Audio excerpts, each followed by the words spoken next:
say, Cullen? For me, you're in the future. Like a man on the moon or in a tin can. Welcome to the Eat Radio Podcast. And here's your host, Cullen Pope from Eat Magazine.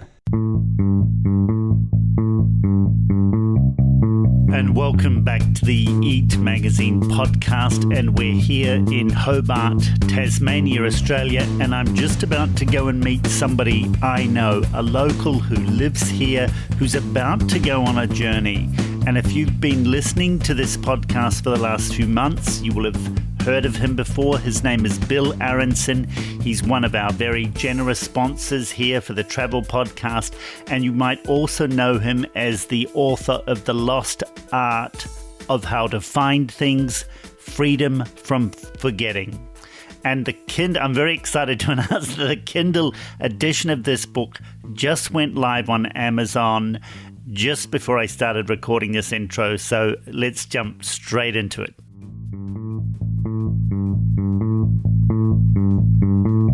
Okay, so just supporting what Tom was saying, this is a very interesting school because it's the first school in the world for 17, 18-year-olds, which is actually takes young entrepreneurs, teenage entrepreneurs, seriously. Now, there's plenty of business schools out there which are at university level, and there's courses in entrepreneurship you can do at university level, business schools and so forth. But there isn't any school where, if you're 17 or 18, that you can actually go and learn how to be an entrepreneur. And not just learning in a classroom environment. There's very much a action-based learning approach. So we fully expect students to form their own companies. And the good thing about the UK is you can actually form your own company when you're 16, which you can't here in Australia. And would that be similar to the US as well? I guess different parts of the world have different laws, but I suppose, so even if you're an international student, then you're still able to actually do that because you're studying in the UK, more or less. Studying in the UK. Yeah, okay, great. So we expect what will happen is we expect students will form their own companies. Not only will they learn all the things that they need to learn in order to run a company, and when I say a company, I don't mean necessarily a for-profit company, also social enterprises. Some people are going to be wanting to create companies about making a difference as opposed to making a profit. But they will get access to mentors, they'll get access to funding, they'll get access to accelerators, the whole shebang. So by the time they leave school, they will be in a position where their business will probably have taken off. Now, why this is really interesting and why it's important right now is that for many, many years, the best pathway to success was to go to school till you're 18, then go to university, and then from your university, you come out with a degree, and that's your passport to a good job somewhere. Not true anymore. Really is not true. There's a number of things converging to create a perfect storm. And the first is artificial intelligence. And people think that artificial intelligence is something which may happen at some point in the future. Today, I was reading about the first robot lawyer who's just been hired by an American law firm, an artificial intelligence lawyer. So it's going to cut a swathe through the whole of the service sector. Most automation in the last 100 years has been around automating manufacturing, physical production. The service sector has been the area which has grown and grown and grown, particularly in the last 20, 30 years. That is going to change dramatically. So you've got people who are going to university right now, studying for 3, 4, 5 years.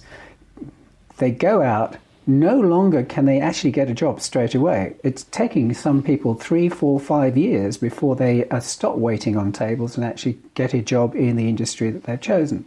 And then guess what? The industry disappears.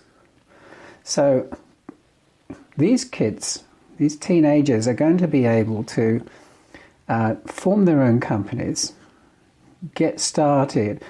By the time that they're 24, 25, they probably have made their first million while the guys are coming out of university are wondering what hit them, yeah? That's right. And just so we understand the time frames involved, the school's opening in September 2016. Yes. And I know that you've been involved in various parts of what's happening around that program. Do you want to tell me what's been the most surprising thing for you when you've been able to look at the way this is put together, the thing that's really a kind of woken you up inside in a sense as to how timely this is? Look, I think the thing which really excites me is how this is a blank canvas. Because it's a brand new school, it will have to do certain things just to meet criteria. So it's going to be following the international A-level syllabus, but it will be focused very specifically on business, yeah? So there won't be any chemistry or geography or those kinds of things. One of the challenges that we have is that it's expensive to go to school in the UK, and we've been thinking about how can we work with that, and we haven't finalised anything at this point. But some of the ideas which are being thrown around is, well, if somebody comes and they're entrepreneurial and they've got a really great idea for a business, maybe the school will take shares in their company in exchange for school fees. Fantastic. So not only is the student backing themselves, and that's what we need, is we need people who are prepared to back themselves, but also the school will be prepared to back them as well. So that's a really interesting model. The other aspect of this is there will be students who, for whatever reason, can't come to the UK. It's too expensive or too difficult or whatever. So we're looking at creating an online version of the school so that they can participate from wherever. And probably that online version of the school will be free. So you can do the online version of the school, but then if you want to actually participate, then you get on the plane and you come, even if it's only for a month or two. Great. And obviously there's a lot of, I guess there's a lot of parents around now who are seeing their own industries close down, crumble, begin to fall apart. Yeah. They're looking at their teenage daughter of 14, 17, 18. They're going into a similar industry, or they may be going to something quite different, which they know. They can tell from their own experience in life. They can see that this is heading south. Yeah. They're closing down these kind of industries. For those parents who maybe, as you've said, might not be able to perhaps send their child to the school in the UK for certain reasons, and the online thing will be coming up very shortly, so that's an option for them as well, which is free. What advice would you give them as a entrepreneurial parent in terms of what would you want to be sharing with your children about what they should be thinking about at this point in time in terms of increasing their learning and considering a pathway to a more open and entrepreneurial approach to life? Well, I think in the past, the way to be successful in a career, whatever career you chose, was to create expertise and to create knowledge about something. So ownership of knowledge is basically vital. That is no longer the case. You know, the price of knowledge and information is trending down to zero. That's one of the trends that we can see. And therefore, if you've got a career based on, I have some specialized knowledge that nobody else has, so you've got to come to me in order to be able to find out that information, then you're toast, because that's not the case any longer.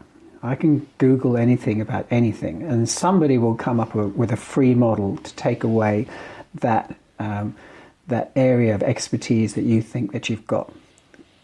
And simultaneously, we've got the onslaught of artificial intelligence, which is going to transform the game over the next 20 years.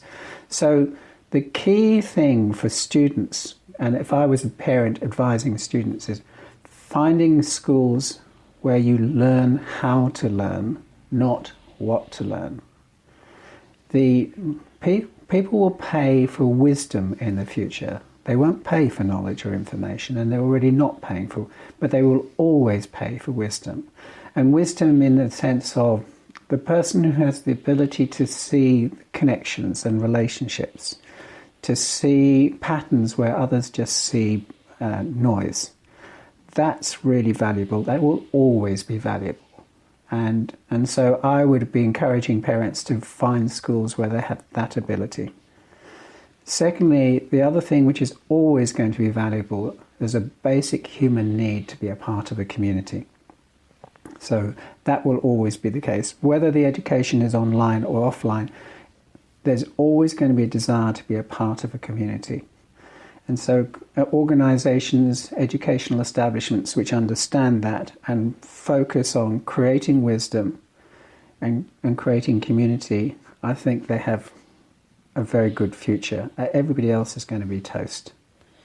Yeah, and really just talking about the toast example, one thing that you said came to mind, just in case people want a really easy way of looking at it, is when you apply for a job now, the applications are automatically scanned as they come in, and anything that doesn't have the particular language or has the wrong language is just tossed in the bin. Now, nobody's read those at all.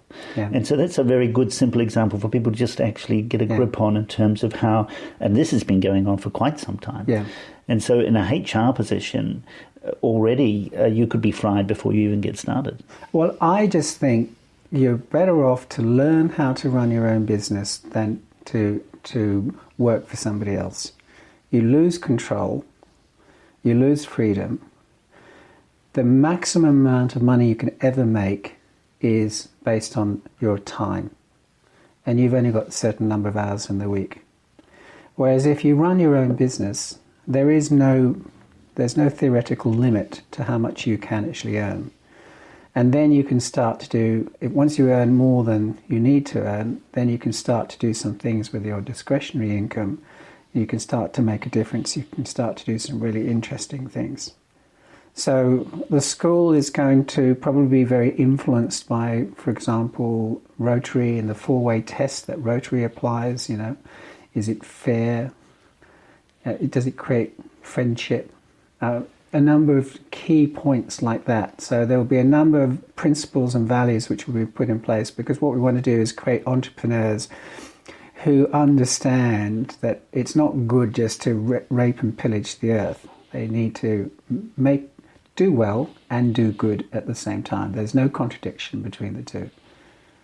And I think there appears to be, there is very much, in a way, almost an emerging culture of entrepreneurs who on the one hand are really just going out there for that top dollar, and then there's another group of entrepreneurs that are going out that just want to do good, and they're not really concerned about, on some level, the long-term sustainability of their model. And so I think that there's tremendous room for these two to mix and merge into the kind of value-based organizations, businesses and companies that you're talking about. Yeah, so it's a merging of the two. It's about doing well and doing good at the same time. The charity model, in my view, is a very dysfunctional model. The whole concept of not-for-profit is completely idiotic. Why would you create a business which is designed to be based on handouts? It's just nuts, And at the same time, if you're just going to create a business in order for you to end up with a lot of money, you're kind of missing the point. I mean, you need to have both. It needs to be both. You've got to do good and do well at the same time. It's got to be sustainable. You shouldn't be dependent on handouts. But you've got to do something which is actually going to make a difference as well. And that's what the most successful businesses of the future, I believe, will be doing. That's good, because I wanted to ask you, I guess, wrapping up in a sense, when you imagine 5 years, to 10 years from now, the kind of young entrepreneurs that have come out of your school, the men and women who will be in their mid-20s, in their late 20s, perhaps going into their 30s, what are the kind of businesses do you imagine that some of them are going to run? Just looking ahead. There'll obviously be a lot of businesses based on IT. It's very, very easy now to set up businesses which are information-based, very, very cheap to do so. Another reason why I would really encourage parents to go the entrepreneurial route. It might seem more risky, but it's not actually. I think that the universities are in real trouble. Of course. I really think they're in real trouble in 5-10 years' time. Because what's the point of going to university? The point is to get a good job. Yeah. You know, it's not just to go and have a good time. I hope you have a good time as well, but it's not the point. And if the universities cannot demonstrate that people are going to get good jobs as soon as they come out of university, what is the point? So you always need to start with the end in mind. And so the end is to be able to work in an industry that you want to work in, doing something that you love, to have your own freedom and you have the time to do what you want to do. There's another possibility that we're exploring, which is to think of a student not as just as an individual in their own right. They're actually part of a family, part of a community. So kind of interested in the idea of students from, say, third world countries or from poorer environments where 100 people get together from that community. They pool money, enough money to be able to send the student to the school. Yep. The student as part of so now they're really coming as a pathfinder, and they are passing the knowledge and the information and the understanding back to the community every day or every week. And then when they return to create a business, and the people of the 100 people who've helped for them to do that they then employ those people. So I kind of like that idea as well. So it's almost a crowdsourced education. Education for an explorer within the community that is obviously committed to sending that information back. Yeah. Because I think that when we look at some of the models in the past have all been about, people from other parts of the world sending money back home. Yeah. But in actual fact, sometimes, or quite often perhaps now, people actually need much more than money. We probably, the other thing we're looking at is we probably won't have many teachers. Sure. Rather than having teachers, we will act as a marketplace for the very best components of education available. So if you know one particular subject extremely well, you create the content, you maintain the content, you deliver the content, you mentor and coach people on the content, and the school will pay you for doing that. Okay, so then what we can do is we can go out and we can curate the best content in the world from wherever it happens to be, curate it, bring it all together, and then provide a same kind of quality of a Harvard Business School at a fraction of the cost. And so it's almost like it's a living ecosystem in a way. So I'm imagining that as the school evolves very, very quickly, in actual fact, the needs and the culture of the school would change quickly, and you'll be able to, unlike universities that can't move anything in under 5 years, within 25 days, if there's a need, you'll be able to actually go out, source that mentor, source that person, bring them into the curriculum and actually build it. That's extraordinary. Yeah. So we're using the same principles as extreme programming, where you work in 2-3 week intervals, and you don't try to build the maximum, you try to build the minimum and see where you're at. So it's very, very alive and exciting, and it's not something which will be done to students, it will be done with students. So we fully expect, as the first cohort come in, that they will actually help to co-create the course. They'll help to co-create the culture, and they'll be participating in the creation of the school. There's actually going to be a couple of summer schools in July, late July and August. Right, yep. And those summer schools will be 2 weeks long. There'll be details on, we'll give you the link for that. But those schools, they're going to be based on the Google Design Sprint, where you go in 5 days from an idea to reality, and not as just some theoretical exercise. They're going to be working with local businesses. Right. The first of which is Dyson, who you probably know. Yes, sure. From the vacuum cleaners and all the other devices. So they're going to be a partner with us. They're already on board. So they'll be working with real local businesses to solve real problems using the design sprint, which is going to be very, very cool. Fantastic.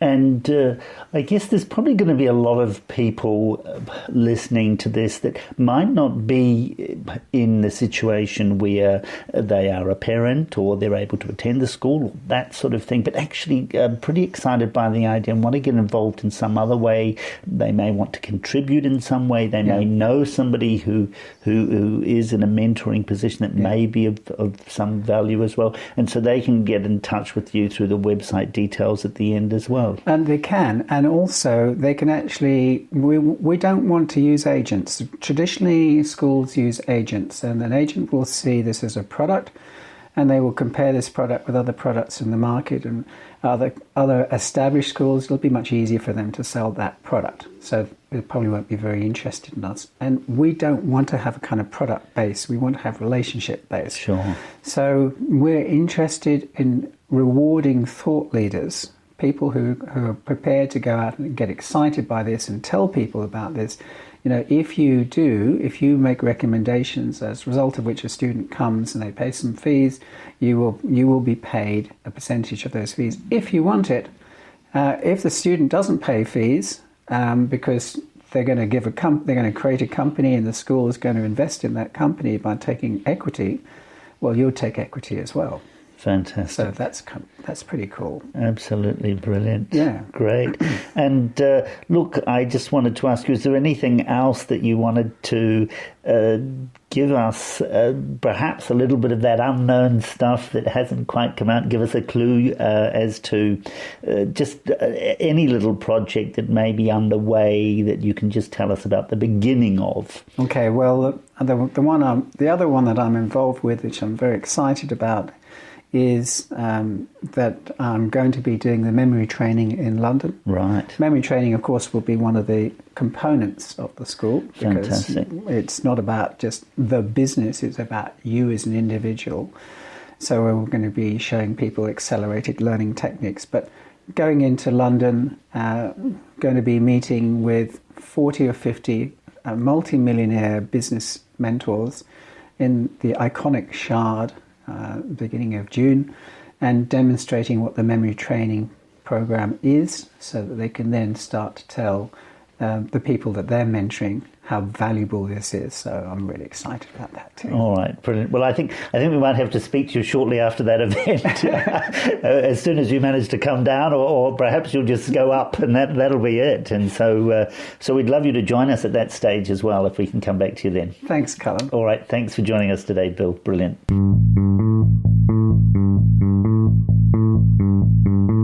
And so between the time that we had recorded this interview with Bill has now moved to England. He's in the UK and working with the Cambridge International School.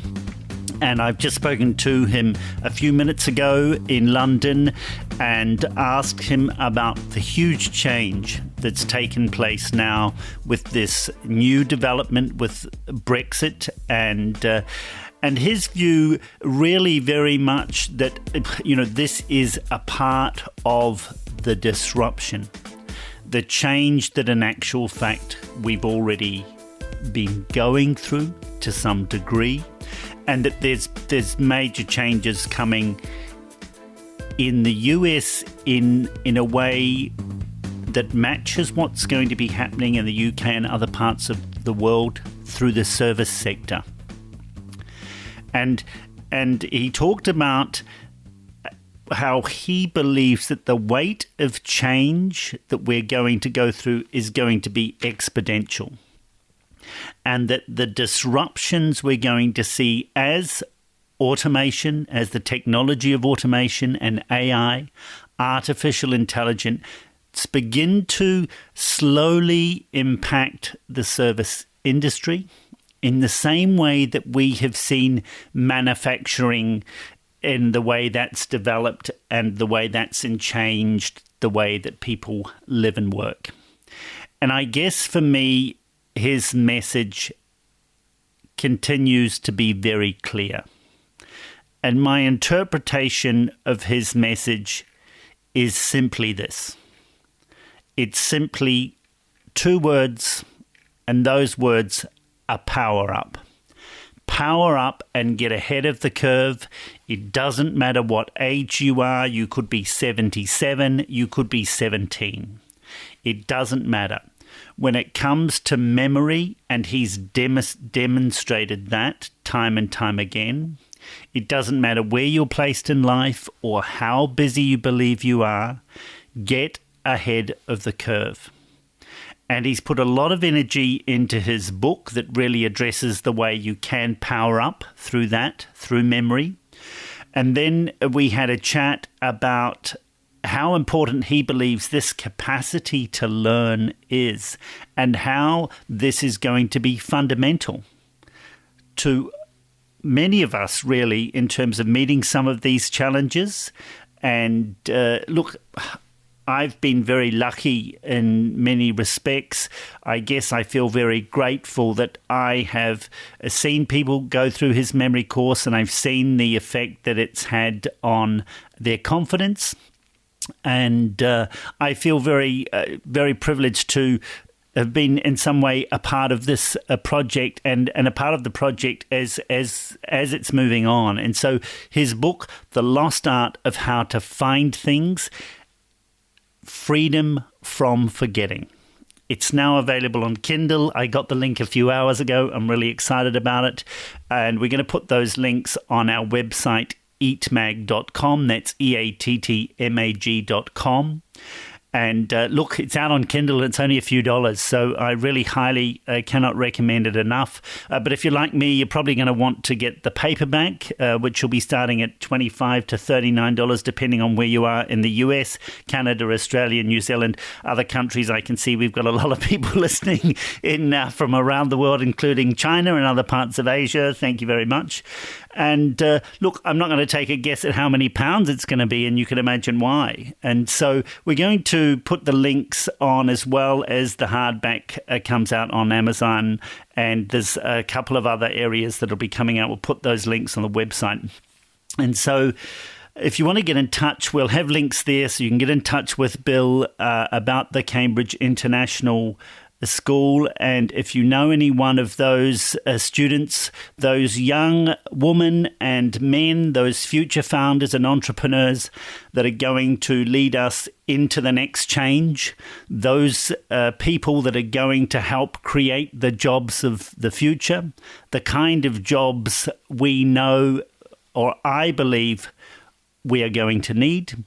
And the other thing that Bill said, and I was, amazed, is that they've already had a huge growth in numbers for next year at the Cambridge International School.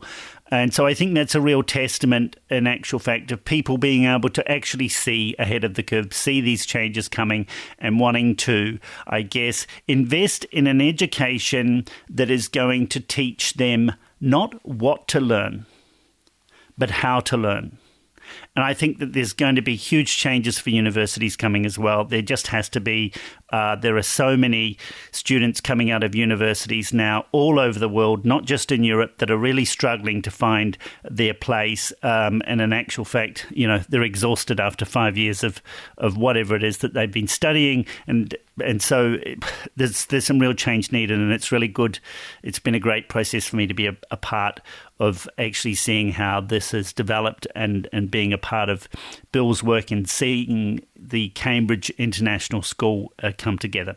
And so, look, if you want other details, I'm happy you can contact me. I'll forward your details on. You can contact me, Cullen, at eatmag.com. And I can connect you through to Bill as well. And also, Eat Magazine is going to be doing a show. It's going to be a brief series of a couple of little minute videos on YouTube.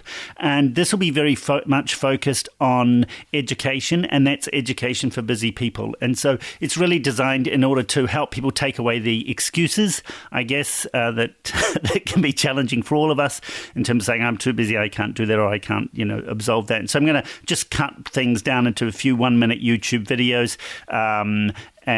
So we look forward to you joining us there. So thank you very much. Hope you really enjoyed that. And we'll see you soon. If you're a listener in the US, you can simply text the word EATMAG, which is EATTMAG. And if you want that in Echo, art, technology, travel, M for Maggie, A for Apple, G for Grapple, it's EATMAG, and you can text that if you're in the US now to 1-480-418-1411. If you're in Australia, you simply text the word EATMAG to 61-428-479-700. If you're in the United Kingdom, in the UK, Scotland, England, Wales, you can text Ireland as well. You can text EATMAG to 447903-567718. And if you're in Canada, you can simply text EATMAG to 1587-800-4323. And you can just replay those numbers. I know it sounds like there's a lot of numbers in there, but wherever you are, you can just text EATMAG from those 4 countries if you're in there, and we'll send you some instructions, and you can basically subscribe to our updates that way. So really pleased to finally get that off the ground, and thank you very much for joining us, and we'll see you next time.